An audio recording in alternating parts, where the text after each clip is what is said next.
Before he was a legend, he was a dying man with a gun. John Henry Holliday, a Southern gentleman from Georgia, educated, cultured, and destined for a quiet life.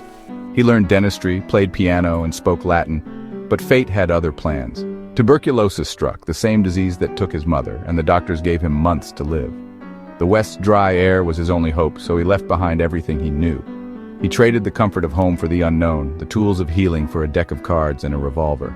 The man who left Georgia was not yet the Doc Holliday of legend, just a frightened, dying man, coughing his way into the frontier. The Southern gentleman faded, replaced by someone harder, shaped by the dust and danger of the West.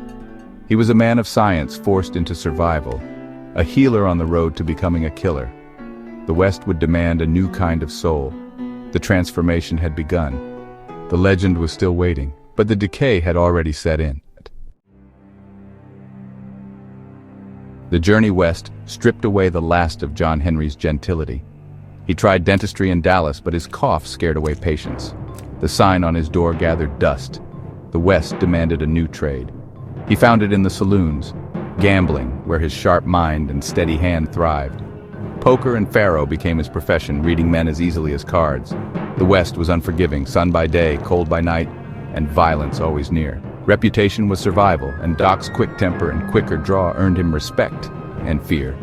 He drifted from Dodge City to Deadwood, his legend growing with every game and every gunfight. Whiskey numbed his pain, but the disease never let go. The gentleman was gone, replaced by a gambler and a gunman. He was dying, but he lived on his own terms. Cards in one hand, pistol in the other. The West changed him, and he changed the West. Doc Holliday was born in the dust and danger. He was a contradiction, educated, refined, and deadly, and he was just getting started.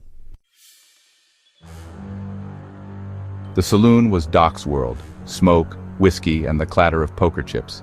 He sat at the table for hours, unreadable, his cough a constant reminder of mortality. Poker was more than cards.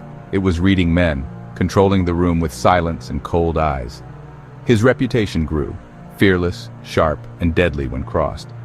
He didn't cheat, but he punished those who did, sometimes with words, sometimes with steel.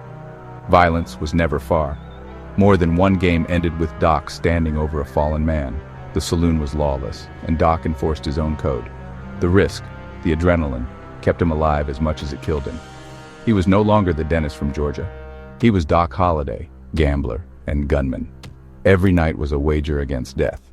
And every morning, he was still in the game. In the chaos of the frontier, Doc found an unlikely friend, Wyatt Earp. Earp was the law, Doc the outlaw. Yet they shared a code of loyalty and honor.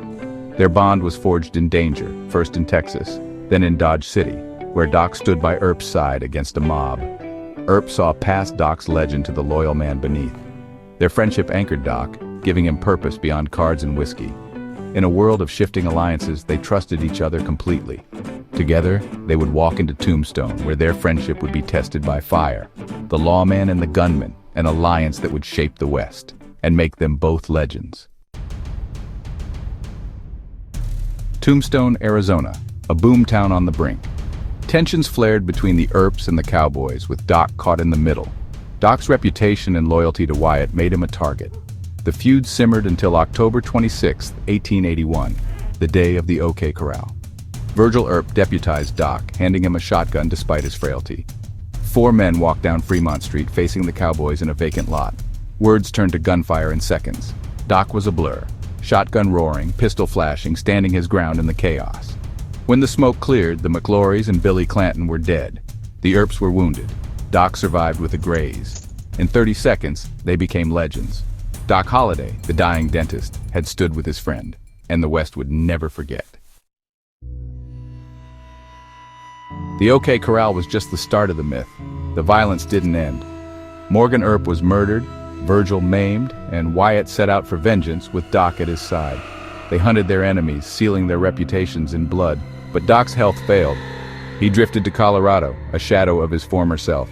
His last days were spent in a sanatorium, seeking peace he never found in life. He died at 36, surprised to die in bed, not with his boots on. The man was gone, but the legend grew. Newspapers and dime novels turned him into myth. The real Doc was lost between the lines, educated, loyal, and haunted. Today, He's the archetype of the Western anti-hero, a doomed soul redeemed by loyalty and violence. The truth is more complicated. A gentleman forced into savagery, a healer turned killer. He lived more in a few violent years than most do in a lifetime. His story echoes the West itself. Honor, violence, and the thin line between man and legend. And somewhere in that echo, the real Doc Holliday endures.